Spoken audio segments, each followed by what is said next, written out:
শিশির বাড়ি ফিরে এলো সেই রাতেই। ক্লান্ত বিধ্বস্ত চেহারা দেখে বিন্তি বলল। তোমার কি হয়েছে? শিশির সে কথার জবাব না দিয়ে বলল।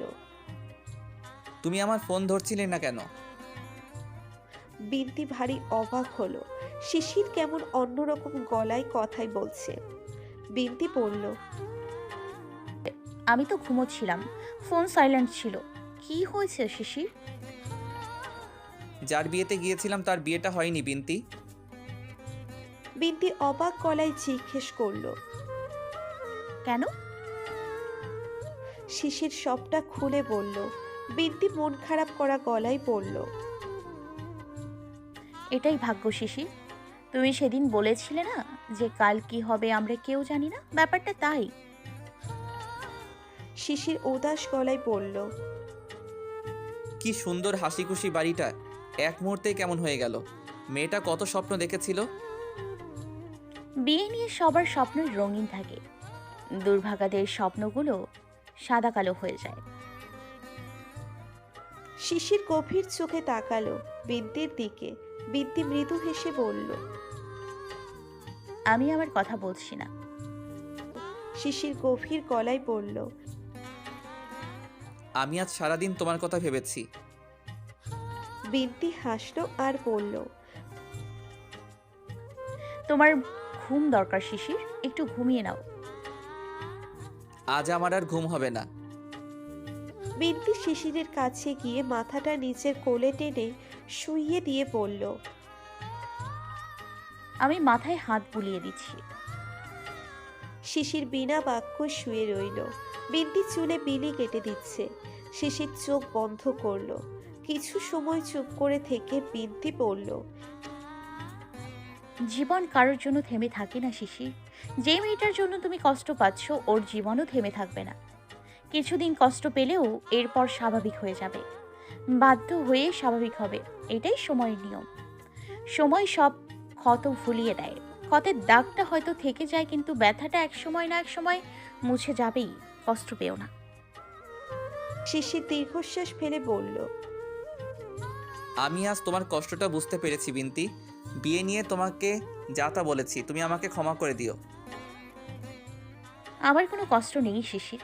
ওই যে বললাম, জীবন থেমে থাকে না। সাব্বিরের সঙ্গে বিয়ে ভেঙে তোমার সঙ্গে বিয়ে না হলেও আমার জীবন কিন্তু চলতো, অন্যরকম হতো। এগুলো ভেবে লাভ নেই। শিশিরের খুব হালকা লাগছে। মনের অজান্তেই বিন্তি ওর ভরসার জায়গা হয়ে উঠেছে। আজকের ঘটনায় ওর বারবার মনে হয়েছে বিন্তির কাছে গেলে ওর দম বন্ধ করা অনুভূতি আর থাকবে না। বিন্তি ম্যাজিক করে সব ঝামেলা মিটিয়ে দিবে, যেমন করে ঝুম্পার ঝামেলা মিটিয়েছে। বাকি রাতটুকু শিশির ওইভাবেই ঘুমিয়ে কাটালো। বিন্তিও ওভাবে বসে রইল। সকাল হবার পর বিন্তি উঠল। বারান্দায় কিছু সময় এমনিই বসে রইল।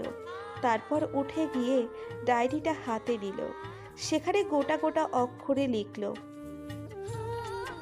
তোমার বাবা ঠিক বলেছে শিশির। বাইরে তুমি যেমনই হও, তোমার মনটা খুব ভালো।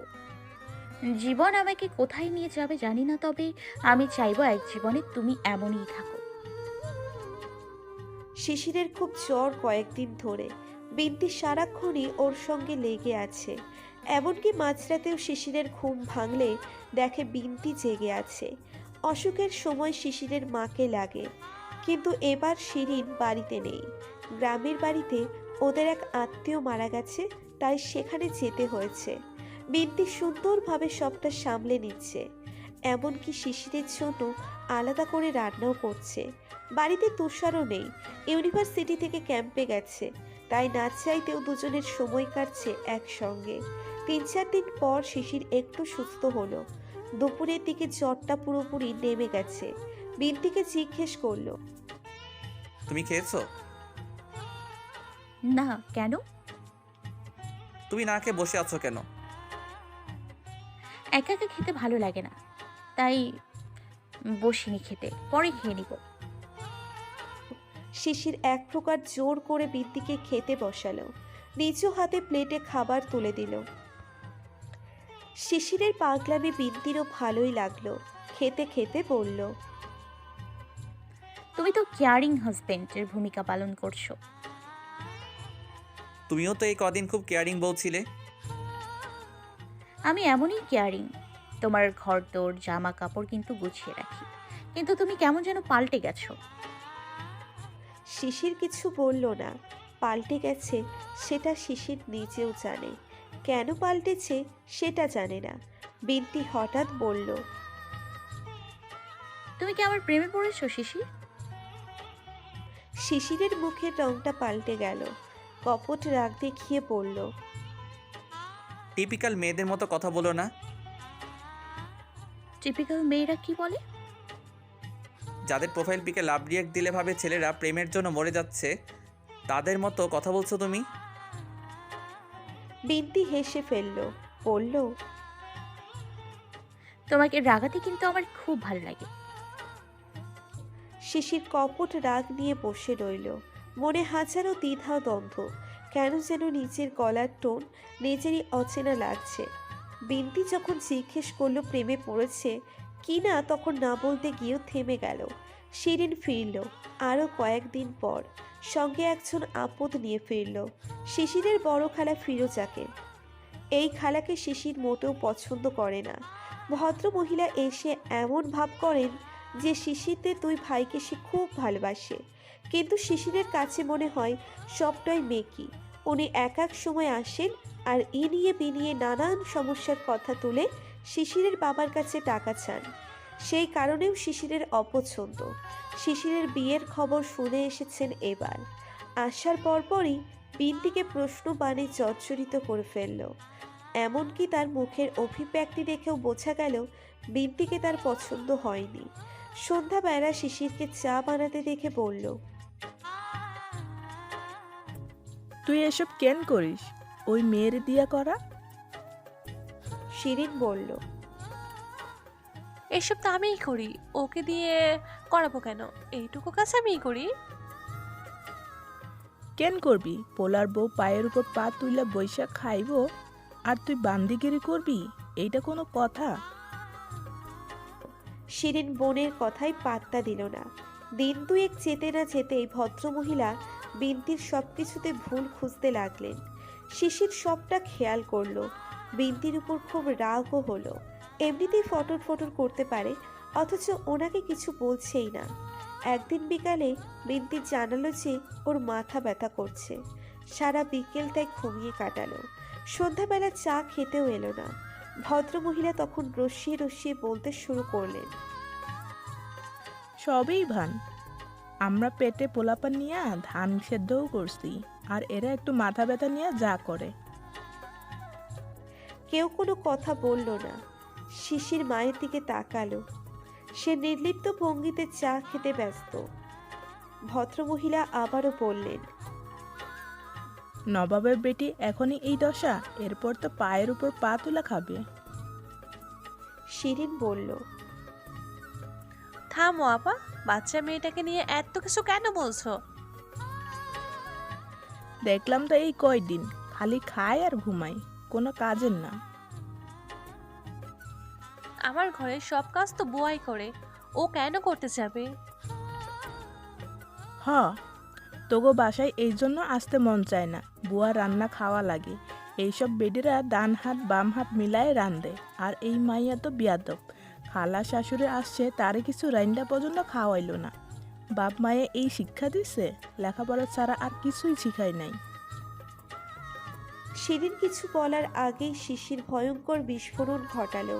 শিশির বলল, আপনার মরা বাপ মা আপনাকে কি শিক্ষা দিছে? কয়দিন পর পর আমার বাবার কাছে হাত পাতার? ঘরের মধ্যে যেন বোমা বিস্ফোরণ ঘটল। শিরিন বিস্মিত চোখে তাকিয়ে আছে ছেলের দিকে। শিশিরের চোখে আগুন জ্বলছে। খালা ভদ্রমহিলা বিস্ফোরিত চোখে তাকিয়ে আছে। শিশির আবারও বলল, আমাদের বুয়ার ডান হাত বাম হাতে রাধে, তো আপনার খাবার কি দরকার? আপনি আসেন কেন খাইতে? ভদ্রমহিলা রাগে কাঁপতে কাঁপতে বলল।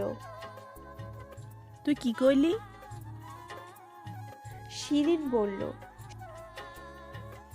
এই শিশির থাম। বিন্তির বাবা মা ভালো শিক্ষা দিছে, সে ব্যাপারে কোনো সন্দেহ নাই, তবে আপনার শিক্ষায় সন্দেহ আছে। ভদ্র মহিলার রাগে কিছু বলতেও পারছে না। শিশির এত কিছু বলবে সেটা স্বপ্নেও ভাবেনি। শিরিন বলল, শিশির এবার কিন্তু থাপ্পড় খাবি। আরে তুমি থামো। এই মহিলা প্রত্যেকবার আসে আর আমাদের জিনিসপত্র চুরি করে নিয়ে যায়। Shaving cream, perfume, pant, shirt সব এগুলো নেই, ঠিক আছে। গতবার তো আমার আন্ডারওয়্যারও নিয়ে গেছে। আসছে আরেকজনকে শিক্ষার বাণী শোনাতে। ভদ্র মহিলার চোয়াল ঝুলে পড়ল। বড় বড় চোখ করে তাকিয়ে রাগে ফুসফুস করতে লাগলো। বিন্তির ঘুম ভাঙল জোরে জোরে কথা বলার আওয়াজে। শিশিরের চেঁচামেচি ছাড়া বেশি কিছু শুনতে পেল না। খানিকটা অবাক হয়ে ভাবল ও ছাড়া শিশির আর কার সঙ্গে ঝগড়া করছে। বিন্তি ড্রয়িং রুমে এসে দেখল ধুমধুমার কাণ্ড। ফিরোজা খালার সঙ্গে শিশিরের ঝগড়া লেগেছে। শিশিরের এই খালা যে বিন্তিকে খুব একটা পছন্দ করে না সেটাও টের পেয়েছে, কিন্তু শিশিরকে তো ভালোবাসে, তাহলে ঝগড়া কেন করছে? বিন্তি সেখানে যেতেই শিরিন অসহায় চোখে তাকালো, যার অর্থ হচ্ছে শিশিরকে সে কোনোভাবেই সামলাতে পারছে না। বিন্তি জানতে চাইল কি হয়েছে। শিশির সে কথা বলার সুযোগই পেল না, কারণ দুজনেই সমান তালে গলাবাজি করে যাচ্ছে। খালা ঝগড়ার এক পর্যায়ে বলতে শুরু করলেন, তুই এতটুকু ছিলি, তোরে কত কুলে নিছি, আর তুই এখন আমারে অপমান করস? শিশিরও বলল, আপনি কোলে নিছেন কেন? আমি বলছিলাম আপনারে কোলে নিতে। খালা বললেন, জন্মের পর রাত্রিরে ট্যাঁটে করে কান্তি, কত রাত জাগছি। শিশির মায়ের দিকে তাকিয়ে রাগী গলায় বলল, এই মহিলার কোলে দিয়া তুমি ঘুমাইছিলা মা? এখন আমার এসব খোটা শোনা লাগবে? অনেক হয়েছে, এখন থাম। এক পর্যায়ে বিন্তি জোর করে শিশিরকে নিয়ে গেল, তাও ঝগড়া থামানো গেল না। খালা বিলাপ করে কাঁদছেন, আর শিশির ঘরে বসে কান খাড়া করে সব শুনে একটা করে জবাব দিয়ে আবারও ঘরে আসছে। বিন্তি সামলানোর চেষ্টা করেও পারল না। ঝগড়াঝাটি থামার পর বিন্তি শিশিরকে বলল, বাপরে, তুমি তো পাড়ার মহিলাদের মতো ঝগড়া পারো। ছি। শিশির তখনও রাগে ফুঁসছে, বলল, অনেক সহ্য করছি। খালা বলে অনেক ছাড় দিছি শাকচুনিটাকে। ছি ছি, এসব কি বলছো? সত্যি, ভালো করে খেয়াল করে দেখো, পান খাওয়া লাল দাঁত বের করে হাসলে শাকচুনির মতো লাগে। শাকচুন্নিও ওর থেকে সুন্দর। শিশিরের কথা বলার ধরনে বিন্তি হেসে ফেলল। শিশির বলল, এত হেসো না তো, মেজাজ খারাপ কিন্তু। তোমার মহিলা টাইপ ঝগড়াটা তুষার মিস করে ফেললো। ইস।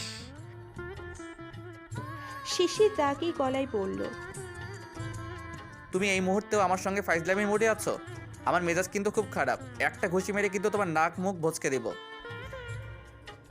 বিন্তি হেসে বলল, আচ্ছা সরি, শান্ত হও এখন। কফি খাবে?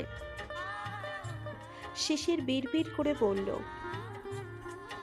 শাকচুন্নির মাথাটা চিবিয়ে খেতে পারলে ভালো হতো। বিন্তি শুনতে পেয়ে আবারও হাসতে শুরু করলো। শিশির সেই হাসি দেখে মনে মনে বলল, হাসি আর থামে না। এত যুদ্ধ যে সব ওনার জন্য, তা যদি একটু বুঝতো। শিশিরের খালা গলাবাজি বন্ধ করে খানিকক্ষণ চুপ ছিলেন। যেই শিশিরের বাবা বাড়ি ফিরলেন অমনি তার মরা কান্না শুরু হলো। বিন্তি দৌড়ে এসে শিশিরকে বলল, শিশির, আজ তো তুমি শেষ। শিশির গান শুনছিল, হেডফোন নামিয়ে রেখে বলল, কেন? খালা তো চাচাকে দেখে খুব কাঁদছে। তো বুঝতে পারছো না? তোমার নামে 100 নালিশ ইতিমধ্যে করা শেষ। শিশিরের আবারও রাগ হলো। এর মধ্যেই শিশিরের বাবা ওকে নাম ধরে ডাকাডাকি শুরু করলো। বিন্তি বলল, যাও দেখো নাক খত দিতে হয় কিনা। শিশির বিন্তির দিকে তাকালো রাগী চোখে। বিন্তি বলল, তাড়াতাড়ি যাও, এরপর শাস্তি আরো বাড়বে। শিশিরের বাবা শিশিরের উপর খুব রাগ করলেন।